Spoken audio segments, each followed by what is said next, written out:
여러분, 지난달 난방비 고지서 받아보셨나요? 혹시 눈을 의심하셨나요? 제 친구는 작년 이맘때 난방비가 무려 87만 원이 나왔습니다. 같은 아파트, 같은 평수에 사는 옆집은 28만 원이었는데 말이죠. 대체 뭐가 문제였을까요? 네, 여러분.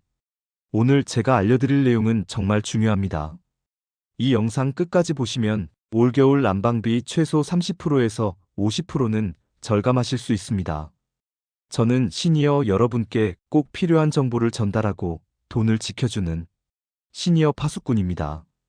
오늘은 20년 경력의 보일러 전문 기사님과 에너지 관리 전문가의 조언을 바탕으로 정확하고 실질적인 난방비 절감 방법을 알려드리겠습니다. 먼저 충격적인 사실 하나 말씀드릴게요. 2023년 한국에너지공단 조사 결과 우리나라 가구의 78%가 보일러를 잘못된 방식으로 사용하고 있다고 합니다. 특히 60대 이상 시니어 가구의 경우 잘못된 습관으로 인해 평균 난방비가 40% 이상 더 나온다는 통계가 있습니다. 왜 이런 일이 벌어질까요? 우리 세대는 보일러가 처음 보급되던 1980년대의 구식 난방 방식을 아직도 그대로 사용하고 계신 분들이 많으시기 때문입니다. 과거 연탄 보일러 시절에는 많이 떼면 따뜻하다는 개념이었죠. 하지만 요즘 콘덴싱 보일러는 전혀 다른 원리로 작동합니다. 오늘 이 영상에서는 최신 보일러의 작동 원리부터 정확한 온도 설정, 그리고 여러분이 절대 하시면 안 되는 실수들까지 모두 알려드리겠습니다. 그럼 본격적으로 시작하기 전에 여러분께 질문 하나 드릴게요. 보일러 온도를 높게 설정하면 방이 더 빨리 따뜻해진다? 정답은 아닙니다. 이게 바로 가장 큰 오해입니다. 현대 콘덴싱 보일러는 설정한 온도까지 일정한 속도로 가열합니다. 온도를 높게 설정한다고 빨리 따뜻해지는 게 아니라 그냥 더 높은 온도까지 계속 가열될 뿐입니다. 예를 들어볼까요? 방 온도를 20도로 맞추고 싶은데 보일러를 60도로 설정하면 어떻게 될까요? 방이 20도가 되어도 보일러는 계속 60도의 뜨거운 물을 순환시킵니다. 그러면 실내 온도가 25도, 28도까지 올라가게 되죠. 그 결과 창문을 열어야 합니다. 돈 주고 덮인 공기를 밖으로 버리는 겁니다. 2022년 서울대학교 에너지환경연구소 실험 결과 적정 온도보다 5도 높게 설정할 경우 난방비가 평균 35% 증가하는 것으로 나타났습니다. 그렇다면 정확한 설정 방법은 무엇일까요?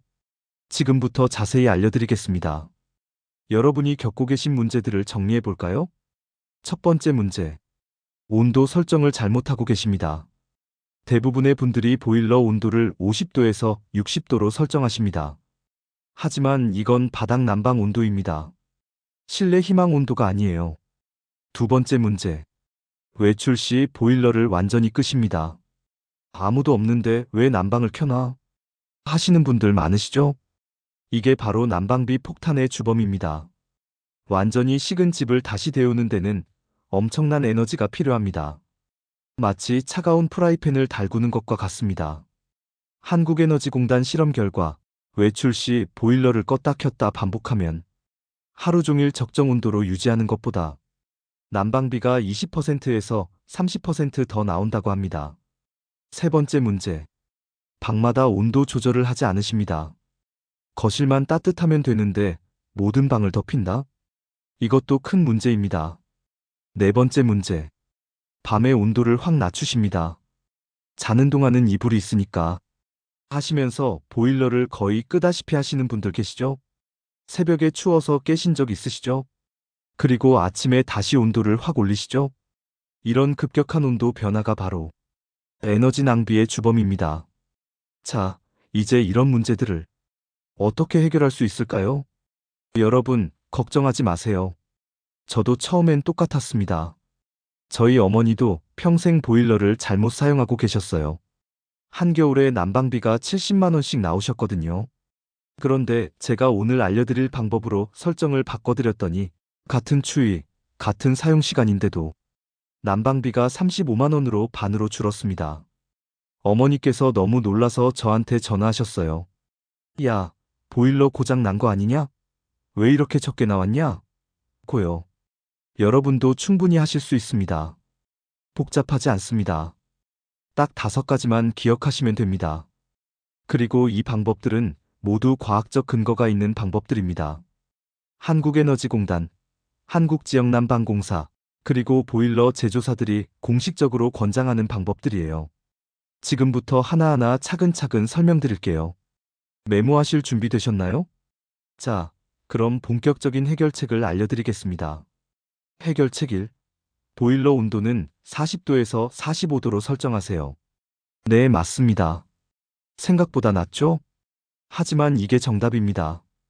콘덴싱 보일러는 40도 또는 45도에서 가장 효율적으로 작동합니다. 왜 그럴까요?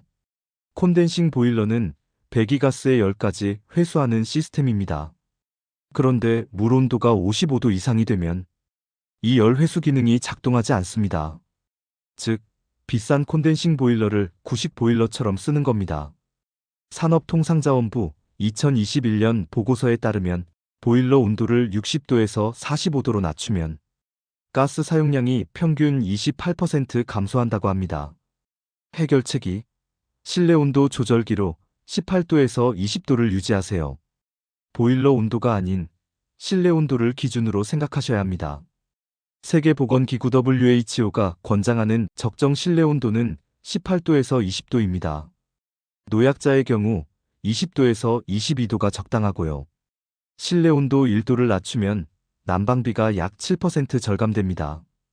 23도에서 20도로 3도만 낮춰도 21% 절약되는 거죠. 해결책 3. 외출 시에는 외출 모드 또는 온도를 3도에서 4도만 낮추세요. 절대 끄지 마세요. 외출 모드가 있다면 외출 모드로, 없다면 평소 온도에서 3도에서 4도만 낮추세요. 20도로 쓰신다면 16도 또는 17도 정도로 설정하는 겁니다. 이렇게 하면 집이 완전히 식지 않아서 돌아왔을 때 빨리 따뜻해지고 에너지도 훨씬 적게 듭니다. 해결책 4. 밤에도 온도를 1도에서 2도만 낮추세요. 20도에서 18도 또는 19도 정도로만 낮추세요. 이불을 덮고 주무시니까 충분히 따뜻하실 겁니다. 그리고 아침에 깨셨을 때 실내가 너무 춥지 않아서 난방을 확 올릴 필요가 없습니다. 해결책 5. 사용하지 않는 방은 밸브를 잠그세요.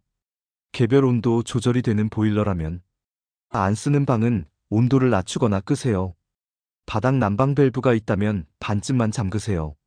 완전히 잠그면 다른 방의 압력이 과하게 가해질 수 있습니다. 추가 꿀팁. 타이머 기능을 활용하세요. 일어나기 1시간 전에 자동으로 온도가 올라가도록 설정하면 따뜻한 아침을 맞을 수 있습니다. 자, 여기까지가 핵심 해결책입니다. 하나씩만 실천하셔도 효과를 보실 겁니다. 자, 여러분. 오늘 제가 알려드린 방법들을 정리해 드릴게요. 이 5가지만 기억하세요. 1. 보일러 온도 40도에서 45도. 2. 실내 온도 18도에서 20도 유지. 3. 외출 시 3도에서 4도만 낮추기. 4. 밤에도 크게 낮추지 않기. 5. 안 쓰는 방 온도 조절하기. 이대로만 하시면 올겨울 난방비 최소 30% 이상 절약하실 수 있습니다. 그리고 댓글창에 여러분의 지난달 난방비와 집 평수를 남겨주세요. 제가 직접 답변 드리면서 맞춤형 조언을 드리겠습니다. 자, 그럼 여러분, 지금 당장 실천해보세요. 영상 보시고 나서 나중에 해야지 하시면 안 됩니다. 지금 바로 일어나서 보일러 온도부터 확인해보세요. 60도로 되어 있나요?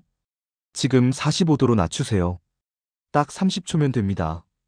그리고 이 영상이 도움이 되셨다면 주변 어르신들께도 꼭 공유해주세요. 특히 혼자 사시는 부모님, 친척 어르신들께 카카오톡으로 이 영상 링크를 보내드리세요. 난방비 부담 때문에 추운 겨울을 떨면서 지내시는 어르신들이 너무 많습니다. 이 영상 하나가 누군가의 겨울을 따뜻하게 만들 수 있습니다. 다음 영상에서는 전기세 폭탄 피하는 법으로 찾아뵙겠습니다. 따뜻한 겨울 보내세요. 아, 그리고 마지막으로 한 가지 더. 만약 이 방법대로 했는데도 난방비가 여전히 많이 나온다면 보일러 점검을 받아보세요. 10년 이상 된 보일러는 효율이 많이 떨어져 있을 수 있습니다. 오늘 알려드린 내용을 바탕으로 여러분의 소중한 돈을 꼭 지키시기 바랍니다. 이 정보가 여러분과 주변 어르신들에게 큰 도움이 되기를 진심으로 바랍니다. 저는 앞으로도 여러분들의 노후와 소중한 돈을 지키기 위해 더욱 노력하도록 하겠습니다. 더 많은 유익한 정보가 필요하시다면 좋아요와 구독, 그리고 알림 설정까지 부탁드립니다. 구독과 좋아요는 더 많은 어르신들에게 이런 유용한 정보를 전달하는데 큰 힘이 됩니다. 시청해주셔서 감사합니다.